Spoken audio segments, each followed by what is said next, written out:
Kita mau buyut. Selamat datang di channel Moira Pasulata. Fotonya Melvin kali ini.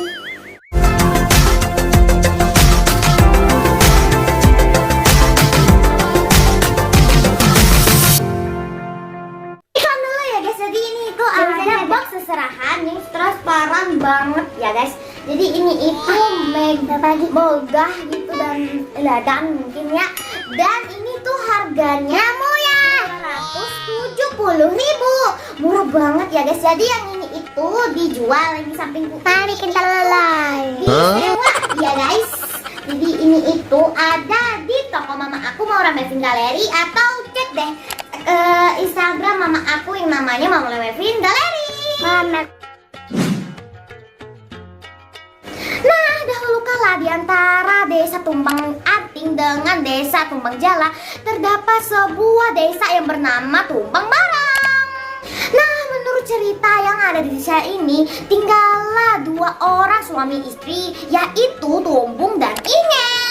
Kedua pasangan suami istri itu sama-sama memiliki wajah yang tampan dan cantik.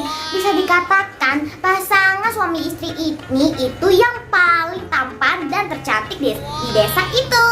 Nah, Tumbung sebagai seorang suami memiliki sifat yang tidak disenangi oleh istrinya, yaitu sifat cemburu. Nah, ia tidak membolehkan istrinya bebas keluar rumah dan bergaul dengan orang lain meskipun masih dalam hal-hal yang wajar dan biasa. Nah, hal ini yang membuat sang istri selalu merasa sakit hati dan selalu tertekan. Nah, pada suatu hari penduduk desa Tumbang Barang melaksanakan pesta mendirikan sangkai. Nah, di dalam pesta ini diadakan keramaian-keramaian dan upacara adat dalam beberapa hari dan beberapa malam. Nah, ramailah desa ini selama beberapa hari dengan tepuk sorak kegembiraan dan bunyi gendang serta gong. Tua, muda maupun anak-anak menyaksikan pesta keramaian tersebut. Ingin sekali ke tempat keramaian tersebut. Ia mengajak suaminya untuk mau pergi bersamanya. Tetapi sang suami menolak ajakan itu dan malah melarang istrinya untuk pergi. Akibatnya terjadilah pertengkaran kecil antara kedua suami istri ini, dan pergilah sang suami untuk meninggalkan istrinya ke hutan untuk berburu. Nah, ia berangkat dengan membawa sebatang sumpitan. Sebelum ia berangkat, ia mengatakan kepada Ingey untuk jangan meninggalkan rumah dan jangan mendatangi pesta tersebut selama kepergiannya. Nah, Ingey menangis terisak-isak dan hatinya sangat sedih. Lebih-lebih lagi setelah mendengar larangan dari suaminya untuk tidak pergi ke pesta. Nah, di saat merenungkan nasibnya yang tidak beruntung itu, terlintaslah pikirannya untuk nekat ke tempat pesta itu. Nah, ia mendandani dirinya dengan baik. Ia pun sudah rapi dan ia berangkatlah ke pesta itu seorang diri. Kehadirannya di pesta itu disambut gembira oleh kawan-kawannya. Nah, ini sudah tampak di antara orang-orang yang bergembira ria, menari-nari, mengiringi sangkai diiringi oleh bunyi-bunyian gong dan gendang. Nah, minuman keras yang disebut baram oleh orang Dayak pun dibagi-bagikan. Nah, lama-kelamaan banyaklah yang mabuk di antara pengunjung pesta, termasuk pula Ingey istri Tumbung. Nah, adapun Tumbung yang berangkat berburu tadi balik pulang ke rumah dengan membawa seekor kalasi hasil petangkapannya. Nah, pintu dan jendela semuanya tertutup, lalu tidak ada suara yang kedengaran. Tumbung berpikir di hatinya apa yang telah terjadi kepada istrinya. Nah, Tumbung perlahan-lahan masuk ke dalam rumahnya dan cari istrinya di sepanjang rumah, tapi tidak ada. Nah, yang ada hanya baju bekas istrinya di atas kasur. Lalu suaminya cek ke dalam lemari apakah ada baju istrinya yang bagus-bagus, tapi tidak ada. Nah, melihat keadaan ini timbullah amarah di hati Tumbung terhadap istrinya yang telah melanggar aturannya. Nah, dengan tidak berpikir panjang lagi, Tumbung pun memungut pakaian istrinya yang ada di atas kasur itu dan memasangkannya kepada binatang hasil buruannya yang telah mati itu. Nah, setelah itu binatang itu dibawa ke tempat pesta di mana istrinya itu berada. Nah, datanglah Tumbung dengan wajah marah. Orang-orang menjadi heran, terutama istrinya Inge menjadi ketakutan. Nah, dengan suara yang lantang, Tumbung berkata, "Saudara-saudara, saya datang ke sini bukan untuk mengganggu keramaian di pesta ini, hanya untuk menghibur hati yang sedih." Melihat kejadian ini, Inge menjadi sangat malu dan takut.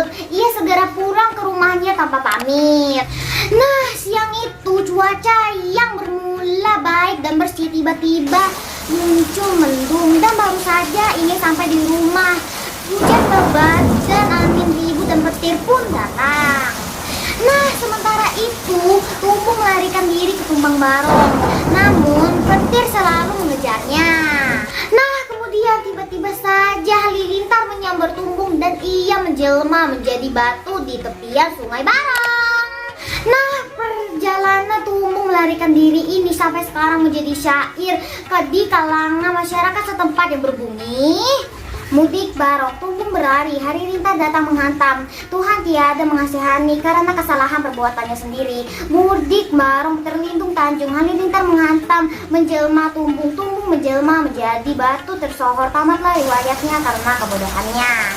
Nah, ini yang berada di dalam rumahnya semakin takut dan tiba-tiba petir menyambar rumahnya dan rumahnya berubah menjadi batu. Nah, menurut cerita, di dalam batu tersebut ada sebuah lubang. Inge selalu mengeluarkan tangannya dan memanggil orang untuk menyelamatkannya dari dalam batu tersebut. Nah, kemudian orang tuanya Inge berusaha untuk mengeluarkan anaknya dari dalam batu tersebut. Nah, ayah Inge mengumpulkan penduduk desa Tumbang Barong untuk membantu usahanya ini. Nah, orang-orang pun datang untuk menolong. Ada yang membawa kapak, palu, dan lain-lain. Nah, mereka memukul dan menghancurkan batu itu. Saat sedang bekerja, tiba-tiba turun hujan lebat dengan petir kilat yang bergelegar. Nah, orang-orang ini pun tidak dapat melanjutkan pekerjaannya. Kemudian mereka dikejutkan oleh pemandangan menakutkan, yaitu batu-batu yang mereka pecahkan kini kembali seperti semula. Nah, keesokan harinya mereka berangkat lagi, namun usaha mereka tetap tidak berhasil. Kejadian yang mereka alami kemarin terulang lagi. Nah, kejadian ini pun terulang-ulang dan ayah Inge dan keluarganya menyerah dan membiarkan Inge terkurung di dalam batu tersebut. Meskipun keadaan Inge demikian, orang tuanya tetap sayang kepadanya. Setiap hari makanan diantarkan untuknya di dalam batu itu. Nah, demikianlah hidup Inge. Hari berganti hari, bulan berganti bulan, dan tahun berganti tahun di dalam batu tersebut. Nah, selain itu ada juga nih di antara orang-orangnya ke tempat ini untuk menyuruh Inge membuatkan anyaman tangguh darah atau menjahitkan sarung. Nah, semua pekerjaan ini akan dilakukan dengan baik oleh Inge selama di dalam batu tersebut. Nah, letak batu tempat Inge ini adalah di tepian Sungai Samba yang selalu dilewati oleh orang lalu lalang dari desa Tumbang Samba. Pada suatu hari ada beberapa pedagang mudik dari desa Tumbang Samba. Mereka memakai perahu besar. Nah, mereka adalah orang baru yang tidak mengetahui kejadian peristiwa-peristiwa yang pernah terjadi di desa tersebut. Konon pada saat melewati tempat batu kediaman Inge itu, mereka mendengar suara orang memanggil dan tangannya melambai dari lubang di batu tersebut. Nah, mereka pun menambahkan perahunya di dekat batu besar tersebut. Melalui lubang batu itu, mereka melihat di dalamnya ada seorang perempuan cantik. Nah, ini memohon pertolongan kepada mereka untuk menyelamatkannya. Mereka pun berunding. Sebagian dari mereka mau menyelamatkan Inge, tetapi sebagiannya lagi tidak setuju. Nah, alasan mereka yang tidak setuju itu karena mereka sama-sama ingin memiliki Inge. Jadi, apabila Inge dapat diselamatkan, maka akan terjadi perkelahian antara mereka. Nah, sebagian lagi takut karena mengira Inge itu adalah hantu jadi-jadian yang tinggal di dalam batu itu. Nah, maka salah satu dari antara mereka menombak Inge dengan teken dan seketika itu Inge berteriak kesakitan dan meninggal. Nah, bekas-bekas peristiwa yang ada di dalam cerita ini sampai sekarang bisa dijumpai di daerah Sungai Barong dan Sungai Samba. Oke